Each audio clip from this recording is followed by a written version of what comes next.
Bueno, en este segundo video vamos a ver los inversores trifásicos, ¿sí? Un inversor trifásico es una extrapolación del monofásico. Básicamente es un puente H con una columna agregada. Cada una de esas columnas es la fase que nosotros queremos sintetizar. La carga puede estar conectada en estrella o en triángulo. Eso depende de la carga. El funcionamiento del inversor es el mismo.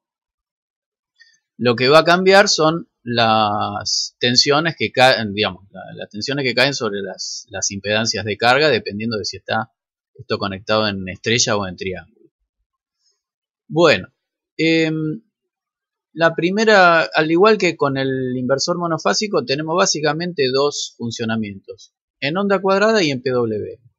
En onda cuadrada vamos a excitar las llaves en forma complementaria, ¿sí? S1 siempre va a ser complementaria a S4 y lo demás es igual para las otras columnas, para prevenir obviamente el cortocircuito en la fuente. Acá lo que vamos a definir es la tensión de columna. La tensión de columna no tiene nada que ver con la carga y es una tensión que se define en el convertidor, ¿sí? En este caso, la tensión de columna se define como la tensión entre el punto A y el punto negativo del bus de continua. A veces también puede aparecer la fuente dividida entre dos, ¿sí? Como hacíamos como en el semipuente, veces sobre 2 y veces sobre 2, y el punto del medio se toma como referencia. Es un punto en realidad al cual no va a converger ninguna corriente, no se va a conectar nada ahí, pero nosotros podríamos también medir la tensión de columna entre ese punto A y el punto medio del bus de continua. Es un modo habitual también de ver la tensión de columna. Bueno, nosotros tenemos entonces la tensión de columna, que no va a tener nada que ver con la carga, pero sí vamos a tener que definir las tensiones de línea, que sí van a tener que ver con la carga, que van en definitiva a alimentar la carga, y esa tensión de línea la podemos computar como la diferencia entre tensiones de columna, ¿sí? BAB, BAO menos BBO, y BBC podría ser la tensión en la columna B respecto del punto O, menos la tensión en el punto C respecto del punto negativo.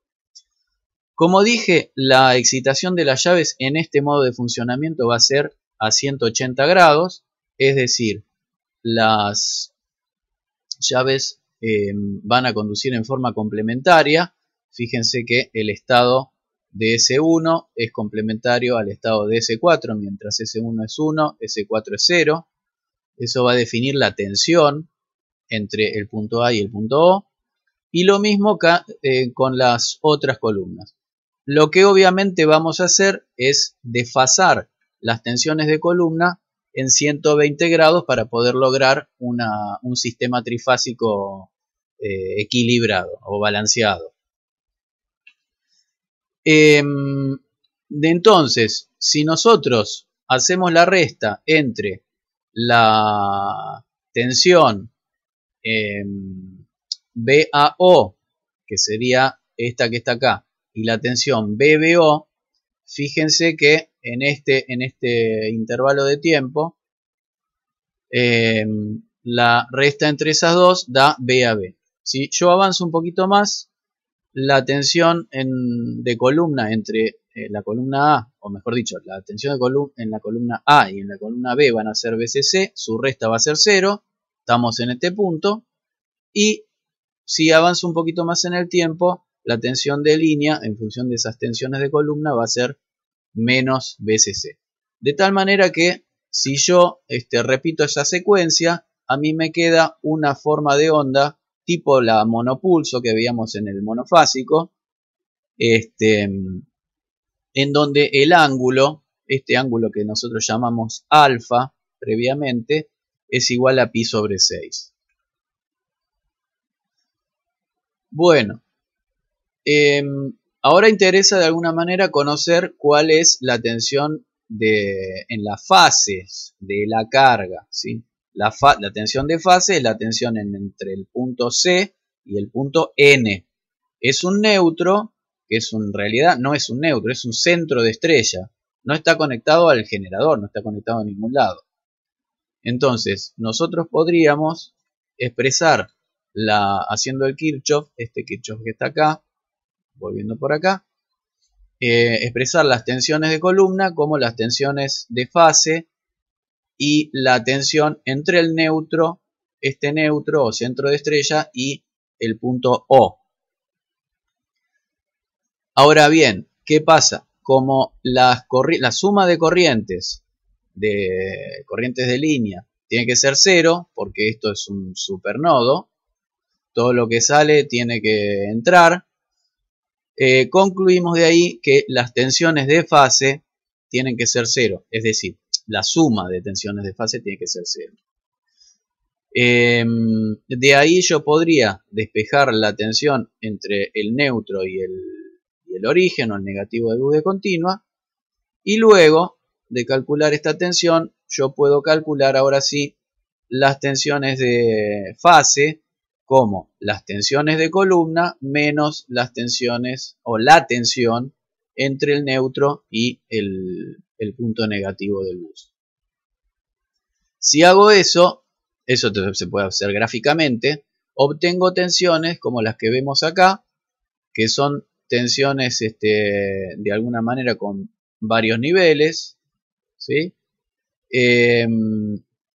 Y esas son las tensiones que van a excitar a la carga, ¿sí? A las impedancias de carga. Si yo tengo una carga de característica inductiva, como podría ser un motor, por ejemplo, la carga va a tener este tipo de forma de onda, es decir, va a ser una combinación de exponenciales en donde, bueno, habrá que calcular cuál es el valor final, cuando se corta la corriente y se vuelve o se empieza a excitar con otro nivel de tensión, y así siguiendo. Bien, como les dije, resulta, si desfasamos 120 grados las excitaciones de las columnas, queda una forma de onda monopulso, ¿sí? Donde el ángulo es pi sobre 6. Acuérdense que si yo tenía una onda monopulso y hacía que alfa sea igual a pi sobre 6, se anula el tercer armónico, ¿sí? Entonces, en el espectro, a mí me va a quedar el fundamental y armónicos a partir del 5, obviamente en decrecimiento a medida que aumenta la frecuencia. El desarrollo en serie de Fourier de esta forma de onda ya lo habíamos visto, y digamos lo que nos quedaría, es decir, esta es la tensión de línea con estos coeficientes de Fourier para estos índices, y esta es el desarrollo en serie de Fourier de la tensión de fase, ¿sí? Esta que les mostraba acá, esta que es más parecida a una sinusoide. Entonces, si uno quiere calcular por ejemplo, la corriente en una carga RL, puede usar superposición, ¿no? Esto no es otra cosa que una serie de fuentes de tensión con distintas frecuencias y distintas amplitudes. Por otro lado, el valor eficaz de esta forma de onda, que también es importante, si yo le decía que algunas cargas podrían estar especificadas en términos de su valor eficaz alterno, de corriente alterna. Si uno calcula el valor eficaz de esta forma de onda monopulso, me da que es el 81% de la tensión de luz. Bueno, al igual que en la... A ver, esto ya lo habíamos visto. Bueno, sí, ahí yo le había mostrado la expresión o la forma que tendría una corriente sobre una carga inductiva, RL, ¿sí? Bueno, acá obviamente la los armónicos de corriente van a depender del módulo de esa impedancia a la frecuencia considerada. La modulación PWM para un inversor trifásico no es otra cosa que la extrapolación también de la modulación para el puente monofásico.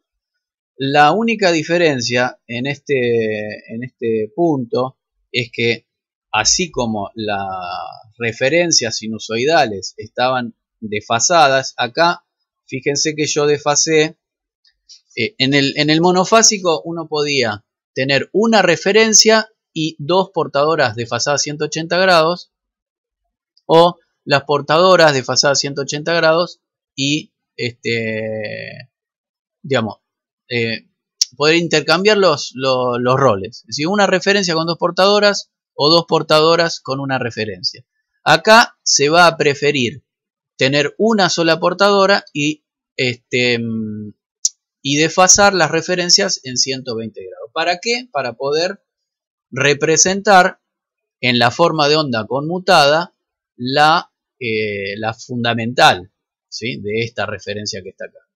Pero en definitiva, lo que va a haber es una modulación de cada una de las columnas del convertidor, como lo hacíamos antes, y la resta entre cada columna, entre columna A y columna B, me va a dar a mí una forma de onda, en definitiva, unipolar, ¿sí?, como la veíamos antes.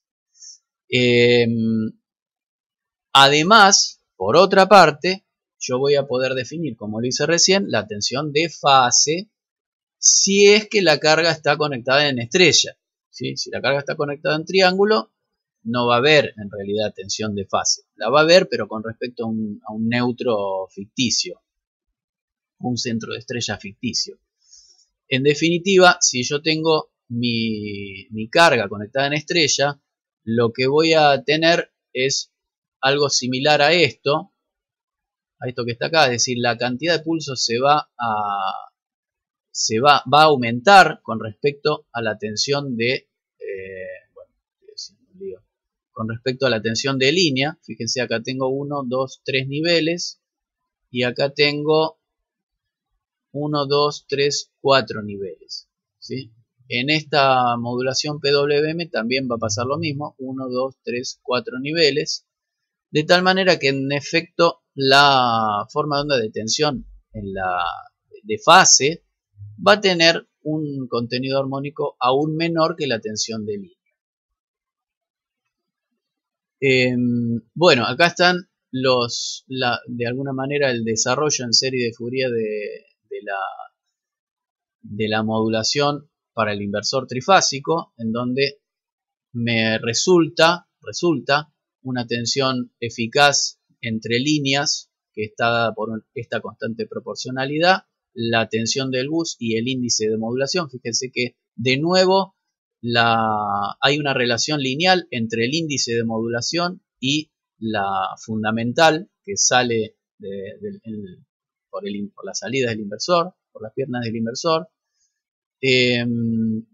Y esto, bueno, tiene este valor. Obviamente MA siempre es menor o igual que 1. MA, acuérdense que es la relación entre la amplitud de la referencia con relación a la amplitud de la triangular. Lo que ocurre, a diferencia del caso de modulación unipolar en el monofásico, es que en el trifásico, dada el desfasaje entre las referencias, no va a desaparecer totalmente la energía alrededor de la portadora, va a quedar algo de energía, es decir que con respecto a eso, esta forma de onda del inversor trifásico tiene un poco más de distorsión, pero de todas maneras, fíjense que lo que es importante es que no aparecen múltiplos de la moduladora, ¿sí?, o de la referencia. Entonces, toda la energía empieza a estar en alta frecuencia, tanto en la frecuencia de modulación como múltiplos de la frecuencia de modulación y en sus bandas laterales. Bueno, acá están los coeficientes que uno podría utilizar para calcular las amplitudes de corriente para los distintos armónicos. Y bueno, ese es el final de esta presentación. Así que en lo sucesivo les vamos a mandar el trabajo práctico, pero de esto ustedes ya tienen algún material como para introducirse en el tema y dar lectura a la bibliografía que les recomiendo. Así que les mando saludos. Hasta luego.